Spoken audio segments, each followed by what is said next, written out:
Modern sealants promise miracles, but before we expose why they fail, subscribe to History Monuments now, because this guide uncovers a Viking method so effective that wood protected 1,000 years ago still outlasts many materials sealed today.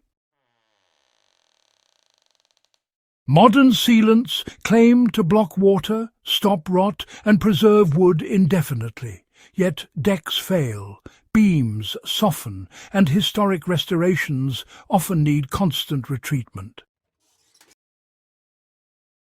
Vikings faced harsher conditions than most modern structures ever will, yet their ships crossed oceans, and their wooden monuments endured centuries.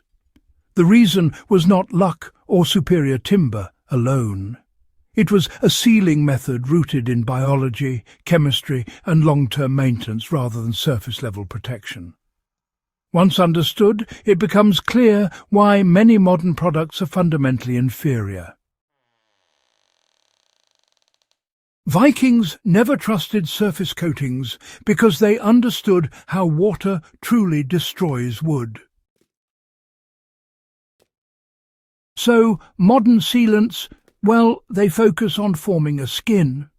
Once applied, these sealants create a hard barrier that, at first glance, looks rather impressive.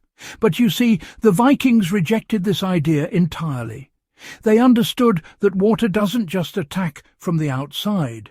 It finds its way in through joints, end grain, and even the tiniest microscopic pathways. And when moisture gets trapped beneath a rigid coating, it actually speeds up decay. Rather than just trapping water out, the Vikings, well, they changed the wood itself. Their method, transformed timber into a hostile environment for rot organisms, letting it absorb and release moisture without causing any real structural damage. The Viking method, it combined fire, resin and oil into what they called a living seal. The core of the Viking approach was, controlled surface charring, followed by deep saturation with pine tar and natural oils. Charring wasn't about burning wood away. It was actually about carbonizing the outer layer just enough to destroy sugars and cellulose that fungi feed on.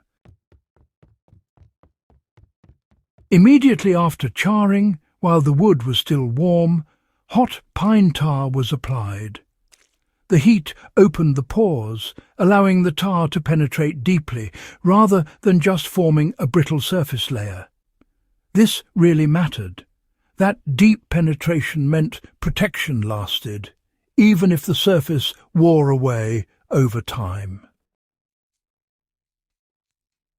Unlike modern sealants that crack with temperature changes, tar-infused wood flexed with the environment. The seal moved because it was part of the material, not a shell around it. Pine tar outperformed modern chemicals because it altered biology, not appearance. Pine tar contains natural phenols, acids and resins that inhibit fungal growth. When absorbed, it disrupts the enzymatic processes fungi rely on to digest wood fibers. This is why tar-treated Viking ships resisted rot even when constantly wet. Modern sealants often rely on synthetic polymers that degrade under ultraviolet light or temperature swings. Once compromised, they trap moisture beneath the surface. Vikings avoided this failure mode entirely by allowing wood to breathe while remaining biologically protected.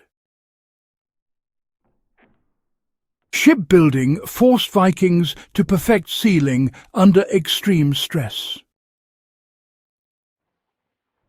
No test environment is harsher than the open sea.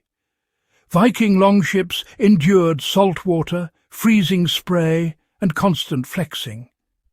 Any sealant that cracked or peeled would have failed immediately.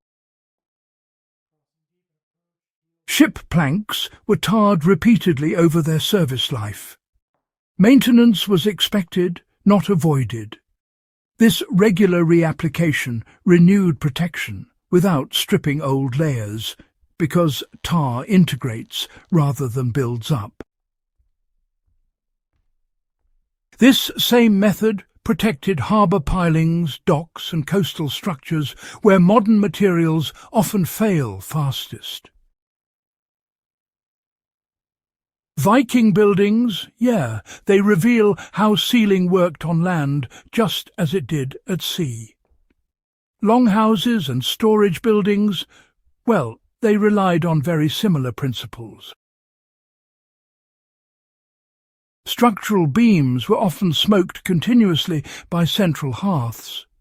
Over the decades, smoke deposited protective compounds, reinforcing earlier treatments and, really helping with preservation. Ground contact posts were charred before installation. This single step honestly dramatically extended their lifespan by eliminating fungal food sources right at the soil interface. Many archaeological finds confirm that charred bases survived while untreated sections decayed. These structures did not depend on perfection. They depended on resilience. This method remains usable with modern tools. Begin by selecting untreated wood. Lightly char the surface using a controlled flame until it turns black but retains structural integrity. Allow it to cool slightly but remain warm. Heat pine tar gently until fluid. Apply it generously, focusing on joints, end grain, and areas exposed to moisture. Allow it to soak in rather than forming a glossy surface. For increased penetration, tar can be thinned with natural oils such as raw linseed oil. For outdoor posts, char and tar the section that will be buried, extending treatment above ground level. And for planks or beams, it's best to repeat treatment periodically rather than relying on a single application. This approach works especially well for fences, sheds, boats, raised beds and restoration projects where longevity matters more than showroom appearance. Modern sealants, they tend to prioritize convenience and aesthetics above all else. But the Vikings, on the other hand, they really focused on survival and longevity. Surface coatings, they often fail when conditions change, don't they? Viking methods, though, adapt because they actually work with the material's behaviour rather than fighting against it. And that's exactly why, even after centuries, tarred Viking wood often stays flexible, while modern treated lumber, it can become brittle and just fail, sometimes when you least expect it. So, the real superiority of the Viking approach, honestly, it lies in their mindset. They accepted that maintenance was just part of ownership. They understood decay as a biological process, something that needs to be disrupted over and over, not just a one-time problem you can paint over. This kind of thinking, in the end, led to structures that aged gracefully, rather than collapsing all of a sudden. If this sort of historically grounded knowledge changes the way you look at ancient engineering and modern restoration, go ahead and subscribe to History Monuments now. And please share this guide with others who appreciate methods proven by centuries, not just marketing claims.